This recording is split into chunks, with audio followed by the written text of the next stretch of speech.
ساعت به ساعت خلقا چنبرê li dor çekdarên Daişê teng dibe. Piştî goşervanên Encûmana Leşkerî ya Minbicê taxa Qeçla û meydana Eldella rizgar kirin pevçûn ber bi sentera bajêr ve çûn.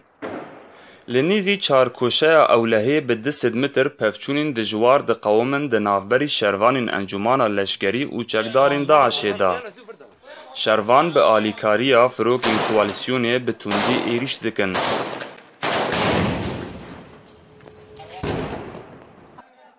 û ji aliyê xwe ve çekdarên Daeş bi hemî hêza xwe hewl didin çarkoşeya Ewlehê a gopiraniya navendên wan tê dane dibin kontrola xwe de bihêlin. Li gor şervanan gottevî hewldana Daişê pêşketina wan dewam dike û niha hemî dever û taxên dibin kontrola Daişê dibin denetima guleyên şervanan de ye.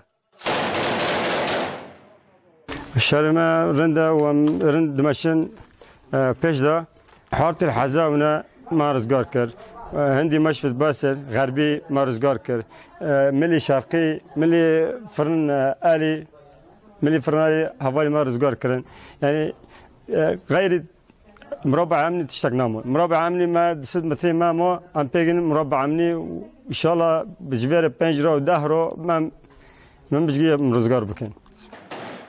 جبو سکناندنا ایریشا داعش روزانه هول دده گوسزمه بکه و ده هولدانین خو ده همی تکتیکان بکارتینه.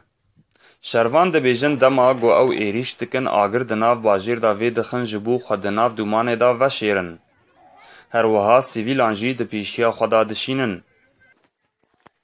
دما گو املور بونجی چکداران ایریش کر.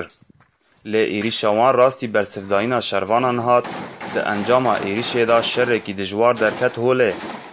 و ام دناف دا بهتری 2 ساعتان آسیمان تا گو شروانان ایریش شکان و ام دکاریبون درکتانا.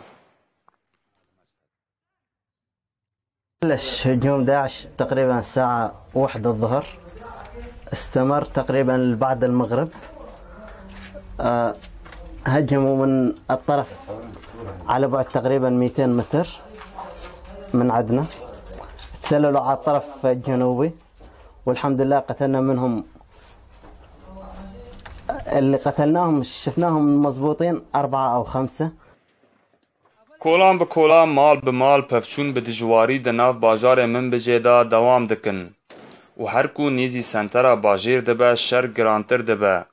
Lê tevî wê jî diyara goşervanên Encûmana Leşkerî bi îsrarin got Minbicê rizgar bikin.